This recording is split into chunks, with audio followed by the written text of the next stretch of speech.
Check that out, all the sled dogs here at Tolsona checkpoint at the Copper Basin 300 2022 edition are howling, or they were. Here are all the dog teams resting, folks. Just showing you the Tolsona checkpoint. We just had a really nice howl. There we go, we got a little more over here.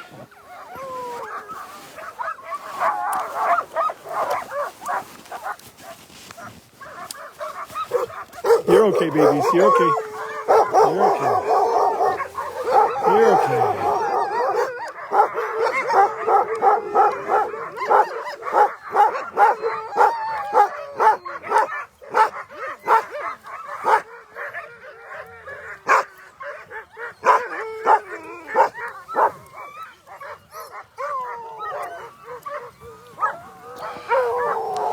All right, yours team's getting ready to leave.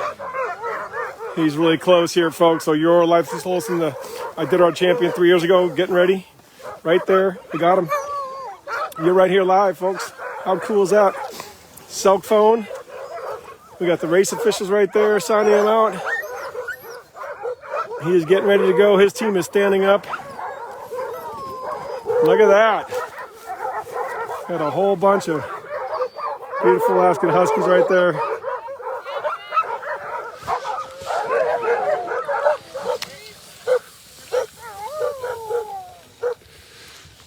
There you go. There goes you are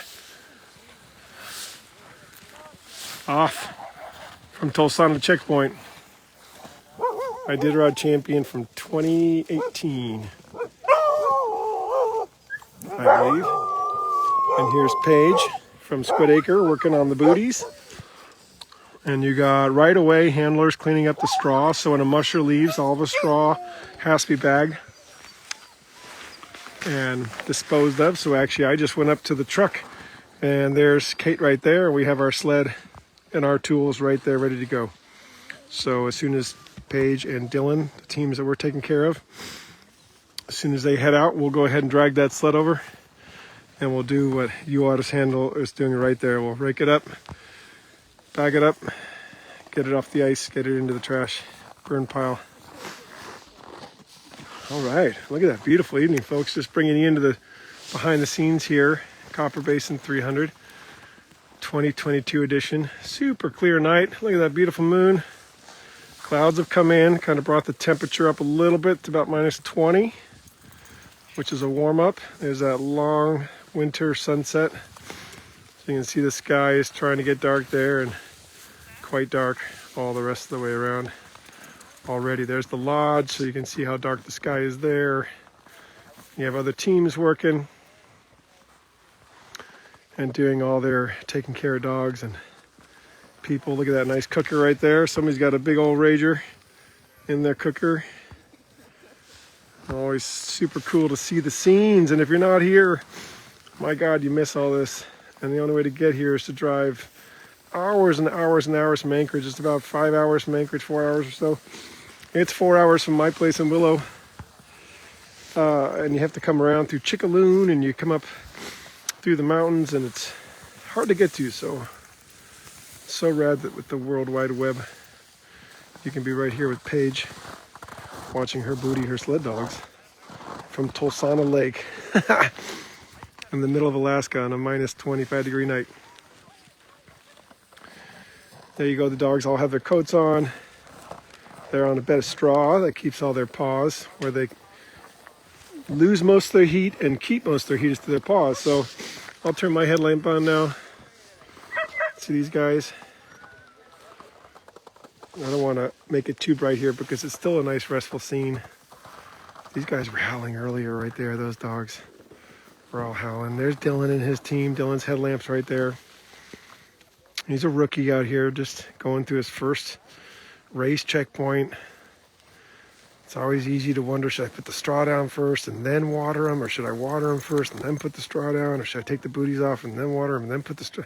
So you have to go through those motions. I'm looking forward to the day when that is my business partner Carrie's turn and then my turn, and everybody's first time out here making those decisions is pretty cool. So much support from the community. Our former mayor, Vern Halter, came out. And some of the elders are here to just sort of observe and support the mushers, and pretty good crowd today showed up. About 50 folks came to the lake here, so the lodge is humming in there, great food, there's chili, you can order off the menu. And we have a question here, how often do dog mushers stop for a break? All right, Donna Littlefield, that is a super common and good question. So typically the mushers are running for about 4 to 6 hours and resting for about the same. That's a general theory if you just take into account that over the longer races you have more mandatory times that you can't run at all to build in that mandatory rest. So these dog teams will typically run 4 to 6 hours and then get a good nice meal, nap, massage, checked by the vets, and rest. And that's part of why we have checkpoints, is that the vets can chime in, and all the vets around the world and different countries and different places have different ways they do this. But here in Alaska, you have very professional vets that come out, a whole team of them. They do the stethoscopes, listen to each dog's heart, really check on them, talk to the musher, make sure they're all happy and good. And that's one of the key indicators. Are dogs happy? Are they having a good run? And then in Europe, they have a point scale, and if your dogs get too, or they, get off a scale and get too thin or something, they'll pull them from the race. So different regions, different strategies on how to ensure that the best practice is being followed. Now, the best practice is taking care of your dogs, right? Who cares who wins this? Nobody, except for a few people. I certainly do not care who wins this. I want every dog out here to have a good time, and I want the mushers to do what they do best, which is, manage a great dog team and know when to rest and know when to run based on the happiness of your dogs. And that's a philosophy that we're seeing more and more around the world. We're seeing it with mushers like Paige and Thomas Warner up in Norway, and Brigitte, and all the folks who are at the top of their class. They're looking for happy teams, and the wins will come. Who cares about the wins? If you don't have a happy team, or people are scrutinizing you, or you feel like you let your dogs down, the win doesn't mean anything, and we don't care about it, and we don't respect you if you don't respect your dog. So you're seeing a whole lot of TLC out here. This takes a lot of energy. Stay focused, and that's why there's only a few people in the world who actually do this, because it's a ton of work. It's a ton of work, it really is. And there's Brent. Looks like he's getting ready to go. We should sneak over there and see if we can check out Be Wild and Free. Thanks for the question. No, I love it. And I try to see what else is coming through. Let me go ahead and scan real quick while we watch Brent. We had will they have as much support at the other checkpoints, or will there be more remote? Morgan Elizabeth, great question, Morgan, from our online audience. And whether you're watching now or whether you're watching on the rebroadcast, certainly jump in. We have experts from around the world who join this feed. And so my verbal answer to you is, this is dog mushing. Dog mushing is people like us, or the handlers, and then the race vets and race officials. We're there at every checkpoint. So you get stuck with people like us. I won't turn my headlamp on. I'll, in fact, turn the camera around. Sorry about that. Let's go like that. Anyway, there's a whole bunch of us behind these cameras. And yeah, we'll be at every checkpoint. We'll stay up all night. Whatever it takes. That's how this works. And the race vets come in from all over, and they're super talented. So here you go. Squid Acres right here. You got Dylan Robbins, and then you've got Paige Dromby. So those two teams come from the same kennel up in Denali. They live in an area that you have to mush to 3 hours. And Sandra Murphy said, thank you for doing this. Much appreciated. You bet, Sandra. Great to have you, and Kenneth McKay, and Sue Ann, and everybody. Gail Harvey's joining us from our online audience. How many teams are in? Carol asked that question, and about all the teams are into this checkpoint, and of course about half the teams never showed up to the first start of the race because of the cold and different issues. So there were 41 originally signed up. That's Jesse Holmes right there. And of the 41 teams signed up, only 19 showed to the start. So all the teams are here now. And great to see the online conversation there. Thanks, Jeff Brinkman, for answering one of those questions. Any dog that's not well to run is dropped, and then the handlers We bring them up to their homes, their trucks, where they know and they're familiar with, and we actually get lucky because then we get some of our dogs and we get to love on them. So drop dogs actually have a really good time in terms of kind of sure they miss their team and they will mourn for that loss. You'll hear a drop dog cry from the parking lot more often than not, wishing they could be down here alone in their they're packed down here and knowing what the team's doing. But they also get a lot of TLC, and we spoil them and we love on them and bring them into our sleeping bags and wherever we are, making sure that they know that they're champs too. All right, Debbie Rule from online joining us from Mammoth Lakes, California. You've had a couple tough fire seasons there, Debbie. There's a shout out to your community. So Donald Littlefield asked, what's the fewest number that can realistically complete the race? At the Iditarod, it's usually 5 dogs finish. There's Jesse Holmes right there, folks. We're just going to be flies on the wall here.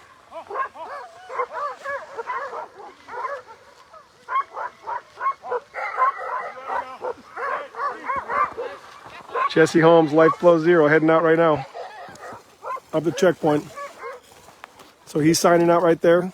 We're trying to keep you a good neutral position here. Let me move a little bit so I'm just holding this camera. I've got gimbals and I've got all my fancy mics and stuff, but it's so cold that I'm just trying to hold you something, folks. And that's the key right now. Let's just make sure you're here as long as we can keep you. There he goes, Jesse Holmes. I will try to make a zoom in there. Did I keep you? Okay, my phone kind of locks me out there for a second. There's the grainy, cold Alaskan night, headlamp going out. Jesse Holmes. Brent Sass before him. So people are starting to head out here, and remember those trackers at trackleaders.com, they can be a little weird on the times of things. We know that as a community, it's not always great to get the most up to date. Look at that, we're still getting some nice light in that west sky, that west winter sky. Planets popping out. Ah, it's so nice. It's so beautiful.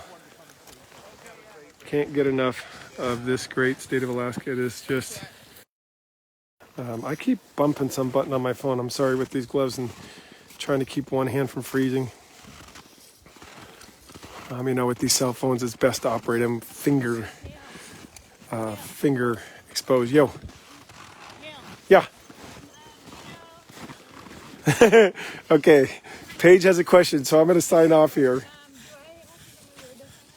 Oh, okay, good question from Paige. She's like ready now, and so the question from Paige is, does she need to go over there and sign out, or does she ask a handler to go over there to ask the judge, hey, can I get out of here? Because remember, all these break times are recorded, and you have to have a certain amount of break. That's a requirement before you hit the finish line. So we say 24/7 because there's no like daylight and daytime differential. You run when you run, and if you want to run at night and you want to run in the morning, but you have to get the rest in. Okay, so Kate Yeski just got the answer for Paige, which is Paige has to go over to the judges with the red headlamps there, and I will wander a little bit here, see if I can get you. And I love it. I'm trying to read your questions here. You know I like to scan everything. Okay, Shation Siberian's Husky team is here somewhere, and I will, you can hear, I've kind of got my like dogs are resting voice on, so I haven't been going up to the teams I don't know that well, because you could hear the other team over here barked at me when I went over there earlier, if you guys were watching. And so I'm, because I'm handling for these guys, these dogs know me better. But we'll dig around here and try to find out where everybody's favorite dogs are, but we don't want to disrupt them. When they're in the checkpoint, it's kind of like, when you're flying in an airplane, you finally get to sleep, and you get that, you're just asleep thing. You don't want somebody screwing that up, because those opportunities come up few and far between. So when a dog gets the nod off here, let's let them enjoy that, and then we'll find out more about them in the daylight. Okay, scanning up. What you're seeing there is a cooker. Pat Holbach from the online audience asked, is Jesse Holmes the first to leave the checkpoint? No, it's negative. A couple teams went through without much rest at all. Jeff Dieter. And then you had definitely a Brent Sass and a Yor Olsson lead before Jesse. So It's going to be a good race, folks. It's still really early. Remember, these are marathons. Nothing about a sled dog race is a sprint of this magnitude, 300 miles, all this cooking, all this feeding. There's a headlamp over there. Let's see what they're doing. Okay, they're bagging up straw. Let's scan over here. Those are some of the teams that came into the checkpoint later. There's the judges right there signing out, folks. So night is descending on the checkpoint. Brent is already gone, folks. Brent is down the trail. Yep, teams are popping out. Make sure to go to trackleaders.com and start checking out what's happening with the leaderboard. That can be an interesting website to manage. So for those of you who are savvy, you'll have all your favorites and how to understand the race flow. And those of you who are new to Track Leaders, it's going to be click all around and figure it out. But go find your favorite musher, click on their name and number and their bib numbers, how you do it, and then you can get all this data. And for the real mushing nerds, they'll look at all the run rest ratios and average running time, and they'll start nerding out, because that's what Iditarod fans do.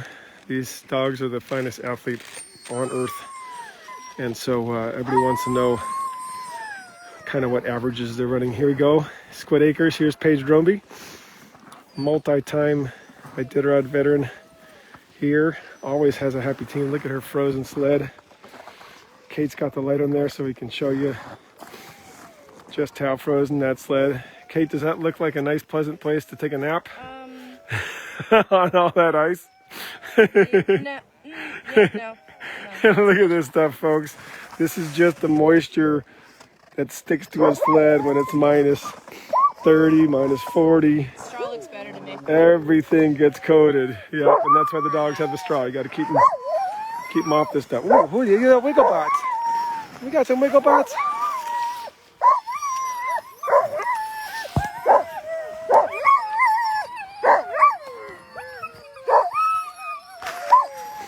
Okay, you know what they say, if you're not the lead dog, you're looking at buttholes. Well, there we are, we're looking at one together. Let's move off the wheel dog here. And there you go, they're starting to get ready. My headlamp adds a lot of light, so I might turn it off here, but we might get a big howl out of this, folks, so let's just see what these other dogs do. You might start a whole howl right there, buddy.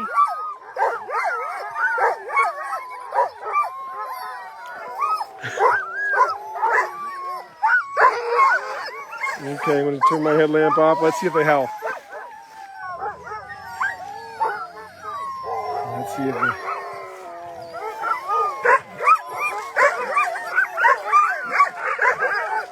Nice. I think we got it almost started. Howling at the moon. Get it up.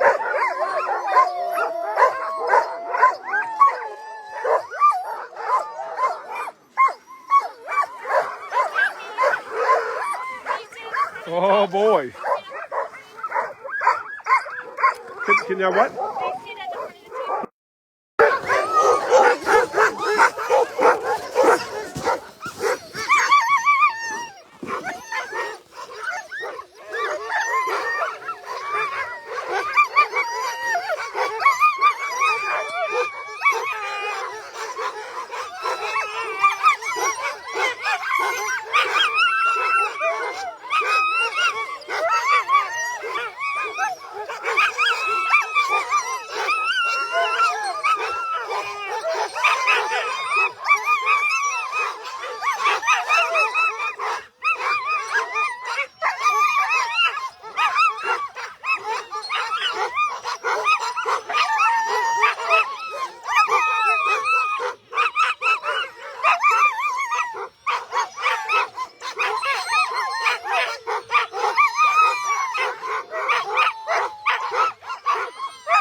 There goes Turkey in lead. Look at Turkey taking the team right.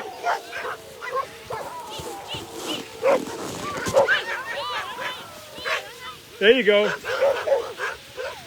Go get him, Paige. Oh.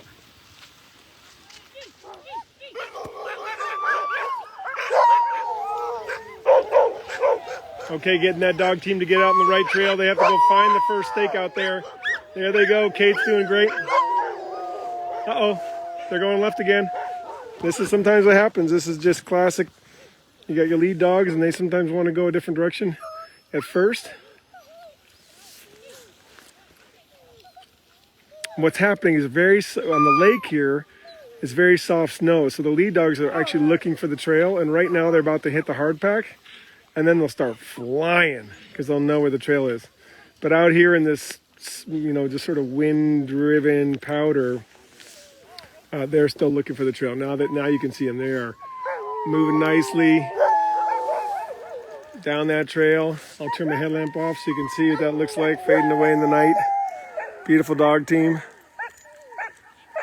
Okay, so that just, even a very, very finely tuned Iditarod team, sometimes a soft powder.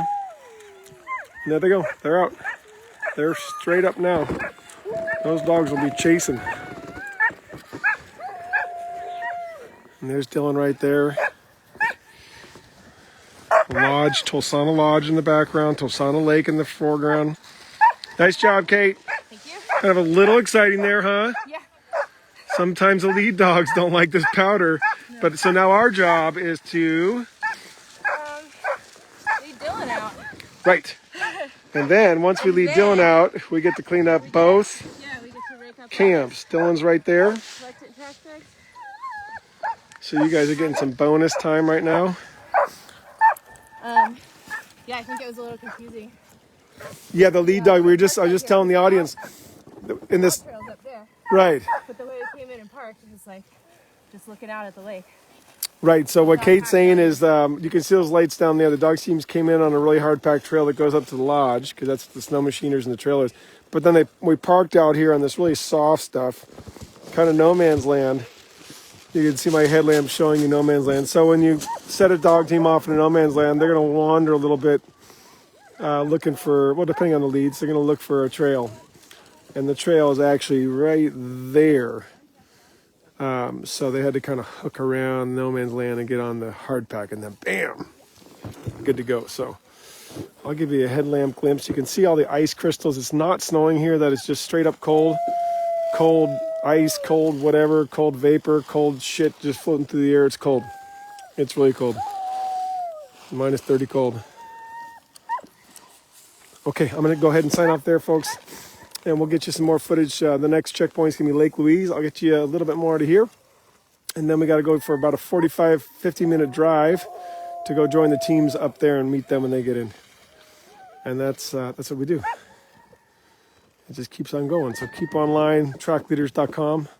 And thanks for all your being here. And let me see. I'll try to get a few more questions before how much assistance can the handlers give during the stops? Not much.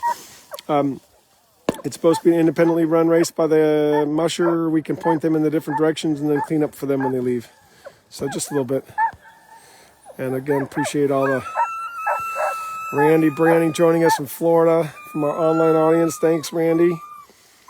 Coming in. All right, Dana Robertson will be in Alaska February 26th, right at the Fur Rendezvous World Championship downtown Anchorage. Don't miss that.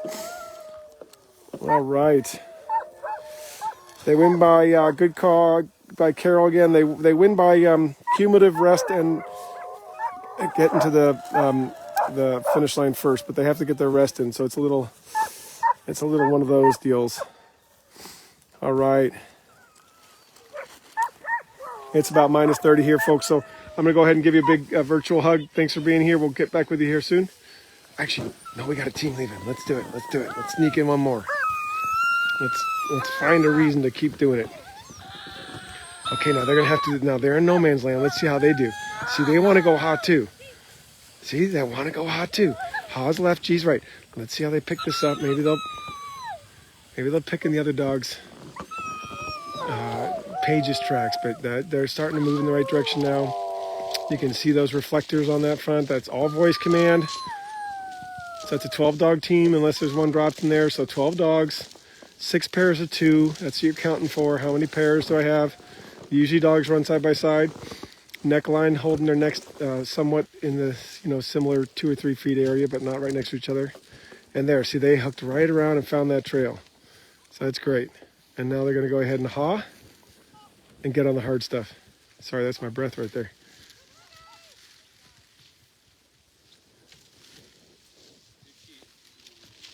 Okay, great. Nice job. Okay, we'll sign off there. Thanks, everybody. Talk to you soon. Just basically, you got to subscribe and just be ready because I go live at any given time that either I have battery or it makes sense or my fingers can handle it. So if you love the racing, just pick up the feed when you come back to your computer, or if you really love it, turn on some sort of notification thing that lets you know when I go live, and boom, we'll just do it. That's how we roll. Okay, have fun.